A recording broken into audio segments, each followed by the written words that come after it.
நீங்க மன்னிங்க அல்லாஹ் உங்களை மன்னிப்பான்லாம் சொல்லவே இல்லை. இன்னைக்கு சொல்ல விரும்புவது நீங்கள் மன்னித்தால் தான் அல்லாஹ் உங்களை மன்னிப்பான். இது சாய்ஸ் கிடையாது.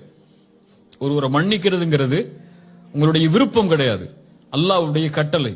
அல்லாஹ்வுடைய கட்டளை எப்படி? நீங்கள் மன்னித்தால் அல்லாஹ் உங்களை மன்னிப்பான்.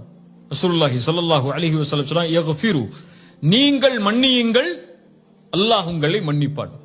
நான் விரும்பினால் மன்னிப்பேன், விரும்பவில்லை என்றால் மன்னிக்க மாட்டேன் என்றால் இதே நிலையை அல்லாஹ் நாளை மறுமையில் எடுத்தால்,